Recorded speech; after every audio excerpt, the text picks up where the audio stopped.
Andri Tani konsisten. Ya. Itu aja yang membedakan di Persija sekarang gitu. Iya, tapi memang kalau misalnya kayak begini sekarang kondisinya, Andri Tani memang butuh pesaing seperti Betul, kompetitor seperti ya. si Eduardo ini gitu Ya. loh. Karena kalau nggak kayak gitu akan ada rasa nyaman dan nggak bagus juga buat Andri Tani untuk jiwa Yes, kompetitifnya betul. dia. Iya. As a pemain profesional ya, sama kayak Teja Pakualam di Persib.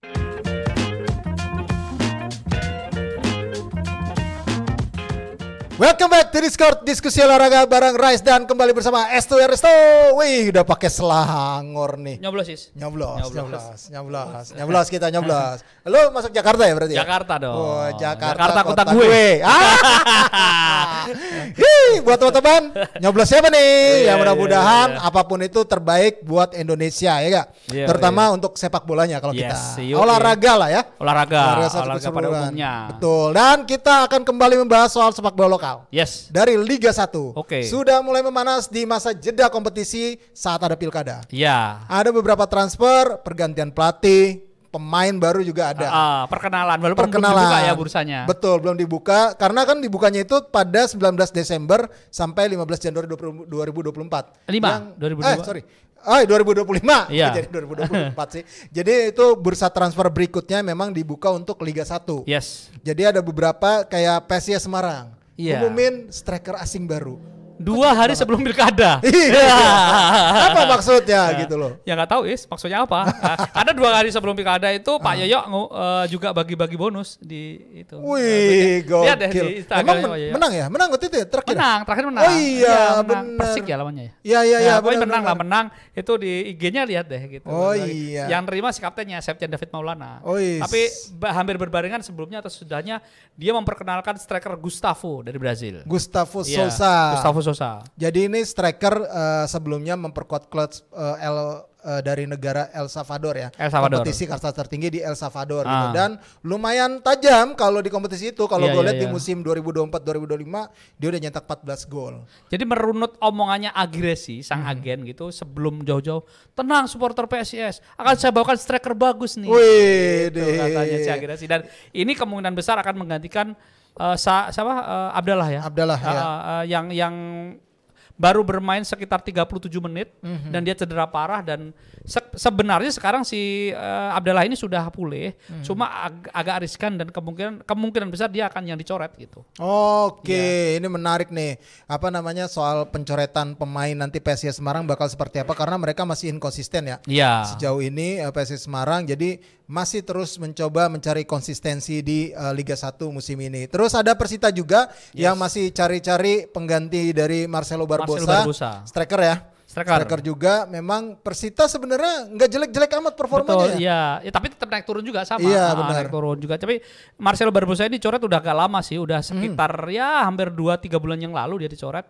Dan memang ekspektasi terhadap pemain ini jauh dari harapan gitu. Jadi kalau berekspektasi dia menjadi pengganti Ramiro Vergonzi gitu jauh sekali. Betul. Dan akhirnya dia dicoret gitu dari tim ini. Tapi saya nggak tahu ya alasannya apa. Biasanya sih alasannya keluarga ya gitu. Ya itu dari Persita Tangerang. Nah Persija nih. Persija sendiri ada satu pemain asing yang gue bilang ya apa namanya ya harus diganti sih di putaran kedua ini ya, Pedro Diaz ya. Pedro Diaz. Karena di lini belakang juga banyak banget persaingannya. Betul. Dan dia menjadi salah satu yang menurut gue pembelian pemain asing Mubazir. Kalau sekarang kita nggak tahu harganya ya, tapi yang pasti sekarang Hans Sabung sudah pulih. Dan pulihnya udah mulai total gitu. Artinya pilihannya banyak. Ada Ferrari walaupun Ferrari digunakan timnas. Rizky Ridho pulang, terus masih ada Kudela masih cukup oke. Ada Akbar Arjunsah. Jadi bahkan kadang-kadang Hanif Syahbandi aja dijadiin center back gitu. Artinya Pedro Diaz ini juga dan kenyataannya catatan statistiknya juga baru main 2 kali. Berarti kan ya memang kalau memang diganti layak gitu. Nah, yang gue pertanyakan kipernya nih. Karena dari 11 pertandingan ternyata Andri Tani mainnya lebih banyak 6 kali dibandingkan yang kipernya. Jadi memang awal-awal musim nih Andri Tani sejak kedatangan si Carlos Eduardo ya. Eduardo. Nama kipernya ya. Ya jadi memang sempat terpinggirkan tapi saat melakukan kesalahan 2 kali dalam 2 pertandingan 1 pertandingan Andri Tani masuk Andri Tani ternyata mampu lebih membuktikan lebih on fire gitu loh. Ya ini tadinya kan kalau masuknya si Eduardo ini kan diharapkan bisa build up. Iya. Bisa build up kan lebih tenang gitu. Betul. Ternyata enggak juga gitu. Iya. Ya makanya ternyata akhirnya kelihatan kita ngomong kualitas secara permainan sama gitu ya, enggak beda-beda aja. Tapi dalam 2 pertandingan terakhir Andri Tani konsisten, itu aja yang membedakan di Persija sekarang gitu. Tapi memang kalau misalnya kayak begini sekarang kondisinya, Andri Tani memang butuh pesaing seperti kompetitor seperti si Eduardo ini gitu loh. Karena kalau nggak kayak gitu akan ada rasa nyaman dan nggak bagus juga buat Andri Tani untuk jiwa kompetitifnya dia.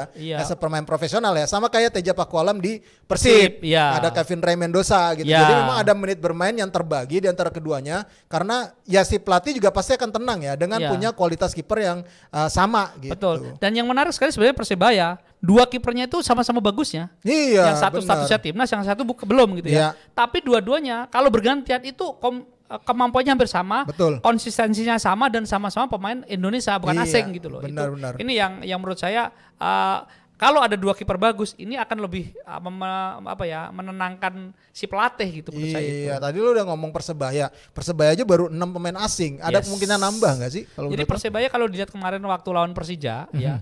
Di babak pertama kan dia meladeni tiki-takanya Carlos Peña tuh.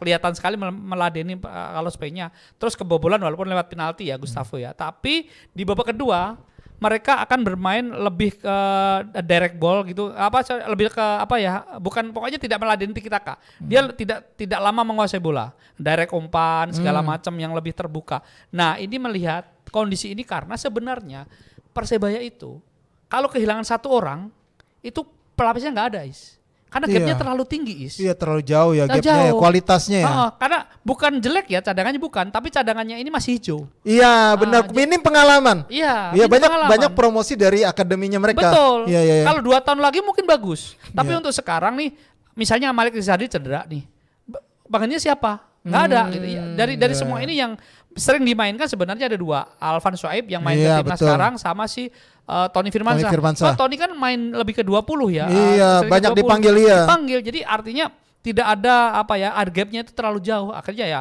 memaksakan kadang Kasim Botan di posisi yang di posisi Bruno atau posisi siapa gitu-gitu loh. Ini yang menurut saya mungkin Persebaya kalau tambah 2 pemain asing lagi memenuhi kuota akan lebih dalam skuadnya gitu. Dan kabar yang beredar Yul Fahmi Arifin yang musim lalu setengah musim di Bayangkara, wingernya Singapura itu dilirik gitu. Persebaya punya pengalaman dengan Song Yong ya. Tapi kalau Yul Fahmi kan bukan pemain Korea. Yul Fahmi ini asli dari Singapura. Terus ada lagi Victor Batara. Victor Barata yang sedang bagus bersama Persibo. Nah, ini gosipnya ini karena gini, Victor ini satu agen dengan Rivera dan juga si Rashid.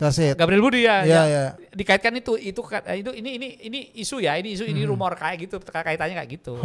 Oke, jadi menarik nih, nunggu. Jadi memang winger ya, Julfami itu winger ya, bukan gelandang serang ya? Winger ya? Winger. Oke, ya kita berharap ya, kita tunggu aja nanti Persebaya kayak apa, karena mereka masih di posisi pertama sekarang. Jadi mungkin ada rasa puas juga, tapi mereka juga pasti was-was dong. Betul. Karena jaraknya deket. Betul.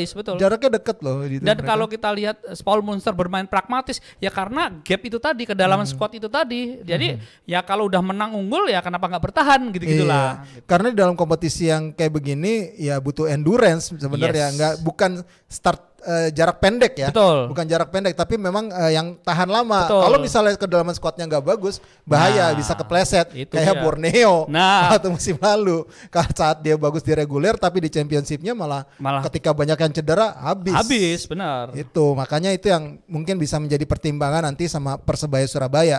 Nah, Adi Persebaya, kita ngomong Persib nih yang belum terkalahkan, satu-satunya tim belum terkalahkan. Betul. Apakah bakal ada pergantian pemain dari Persib?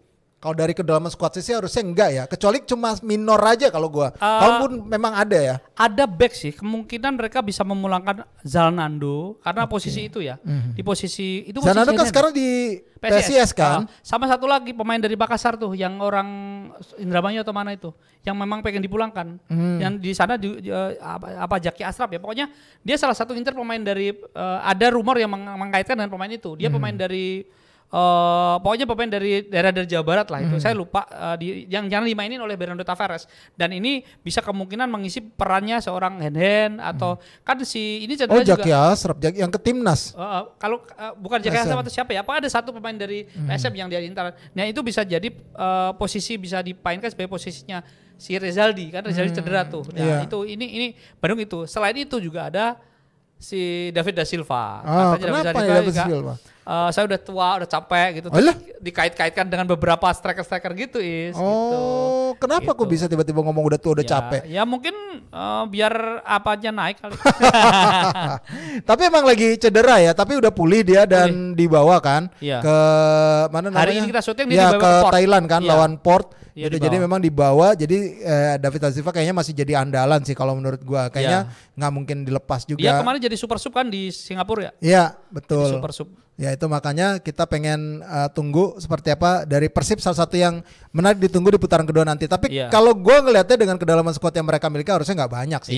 Mereka melakukan pergantian ataupun perombakan ya. Nah terus ke PSS Sleman nih.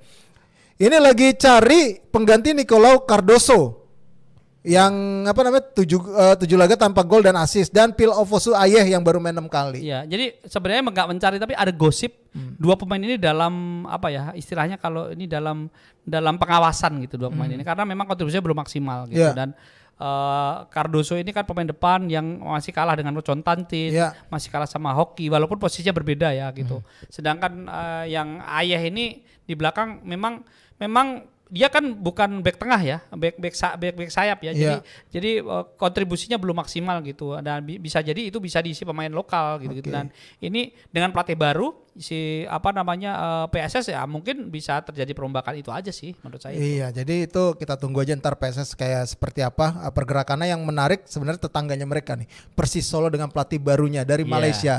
Ditunggu-tunggu sempat sama Coach Hanafing sementara tunggu ada pengumuman sama klub barunya tunggu beberapa saat kalau kata si Wanabut ya.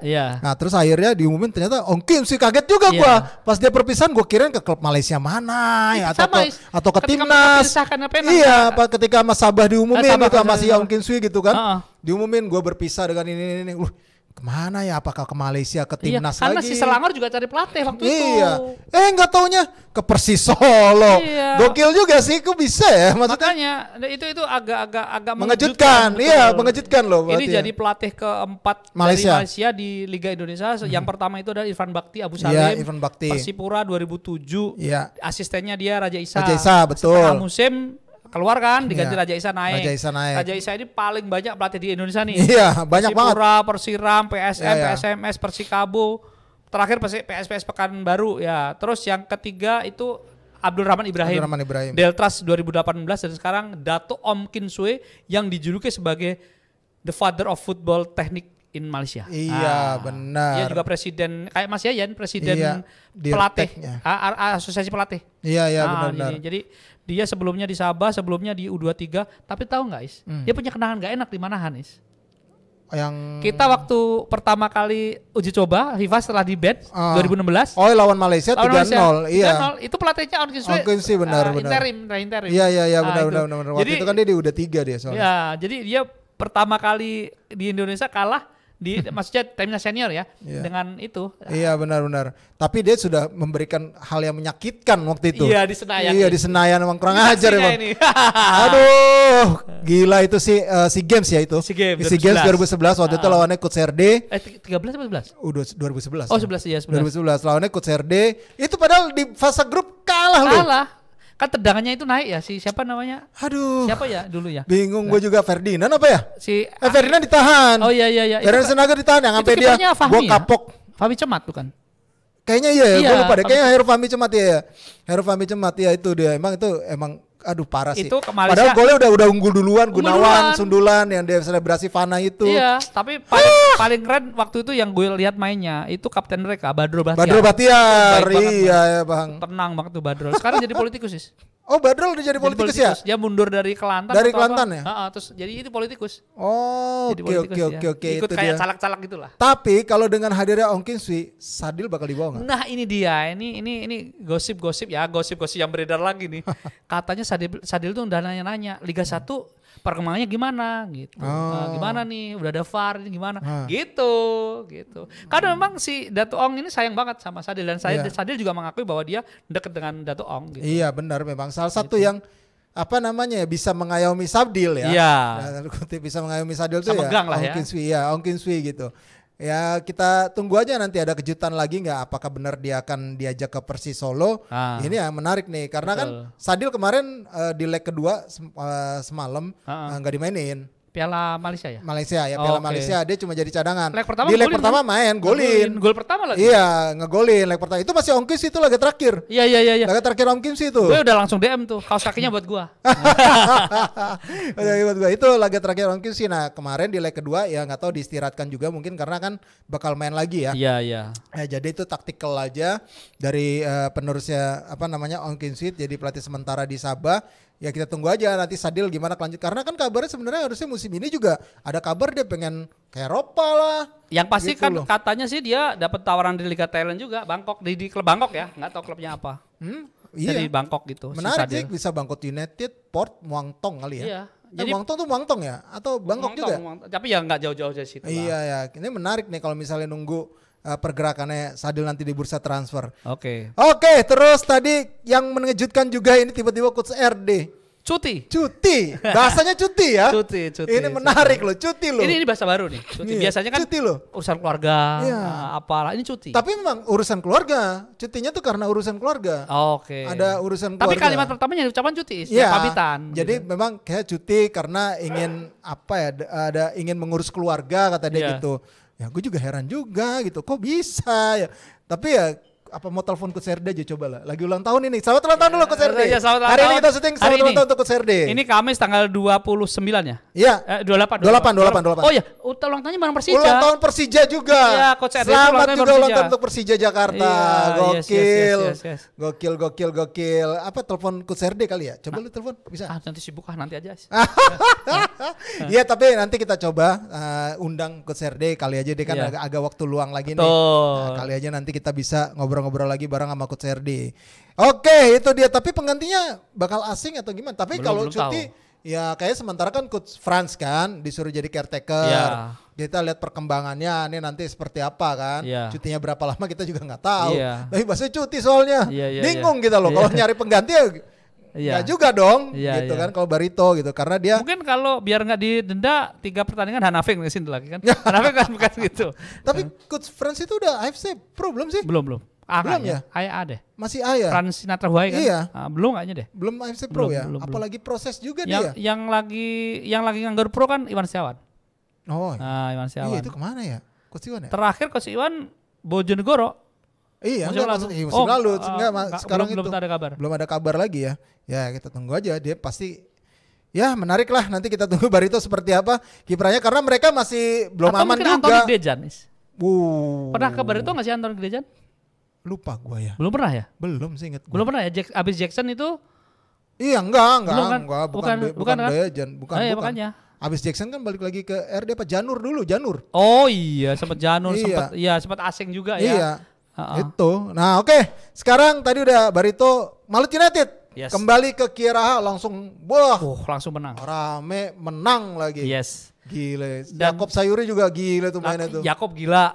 Diego Chino gila gitu. Tapi yang pasti semoga gairah sepak bola Maluku, terutama Maluku Utara itu bergairah lagi. Kan bisa main di kandang. Terus nggak cuma itu, kita juga teman-teman di sana musisi juga langsung nyiptain lagu, supporter langsung bikin kreasi. Jadi menurut saya perserbaran sepak bola makin bagus ya gitu, dengan di level atas ya Indonesia dengan adanya Malut kembali ke Stadion Kieraha gitu. Iya benar, dan ya itu sih bergairah sih, benar ya, itu membuktikan bahwa rindu yang sangat dalam banget ya dari masyarakat Maluku Utara untuk ada klub sepak bola yang bisa mewakili mereka di kompetisi kasta tertinggi. Dan karena mereka sejauh ini hanya menikmati bakat mereka yang main di timnas, misalnya di Spora, Ilham Udin, Rival Astori, tapi tidak ada klub di sana, dan sekarang sudah ada Malut United. Iya benar, jadi bisa jadi wadah para pemain Maluku, khususnya Maluku Utara. Yes. Ya, kita tunggu aja kiprahnya seperti apa setelah mereka balik ke Kieraha. Oke, langsung prediksi. Yes. Yuk. Pekan ke-12 PSIS lawan Semen Padang. PSIS. Ya PSIS. Iya. Semen Padang gue bingung juga ya. Iya. Susah ngangkatnya. Iya, Kalau iya. dia nggak beli pemain di bursa transfer kedua ini yang Iya. oke, nggak ngangkat sih Iya, kalau benar gue emang. ngeliatnya ya. Terus Persija versus Persik. Main di Pakansari, ya menang Persija bisa menang lah walaupun nggak banyak. Iya Persija gue juga. Terus PSBS Biak Malut United. Menarik nih. Biak belum kalah-kalah nih. Iya, di kandang belum kalah nih. Iya. Ya, PSBS nih. PSBS gue imbang. Terus PSM Makassar Borneo. Di Wah, Stadion ini Batakan nih. Oh, sama-sama di Batakan mainnya. iya. Imbang gue. Imbang juga. Terus Madura United Persebaya. Persebaya sih, walaupun mainnya di Madura gue Persebaya sih. Persebaya juga gue. Terus Arema Persita. Menarik nih, Arema sih. Arema. Dewa United PSS Sleman. PSS tuh kalau di tandang suka menang Is. Iya. Kalau di kandang sering kalah di Solo itu. Jadi lo apa? Tapi Dewa lagi on fire ya. Iyalah. Dewa lah. Gue juga Dewa United sih. Persis Solo Barito Putra. Ini harusnya Reoni SEA Games 2011 Is. Bener ya. Oh coach Ong sama apa namanya Pak RD. Iya sama Coach RD ya. Iya, wah. Persis Solo lah. Ya Persis Solo dengan aura baru kayaknya Persis Solo bisa menang gue juga. Yes. Oke itu tadi prediksi kita, maka berakhir juga untuk pembahasan di edisi Discord kali ini. Jangan lupa sampaikan komentar kalian di kolom komentar yang sudah tersedia di bawah. Ya. Jadi jangan lupa juga untuk follow sosial media dari Skor Indonesia, baik itu di X, kemudian di Instagram, di TikTok, dan juga di Facebook. Dan terus subscribe di channel YouTube-nya Skor Indonesia. Kita juga masih ada di Noise dan Ya. selalu buka untuk informasi yang keren, skor.id, ada skor spesial, dan yang terbaru kemarin itu soal kekalahan Real Madrid dan Liverpool. Buka ya. Oke, dengan gue Resetnan. Resto. Sampai jumpa lagi.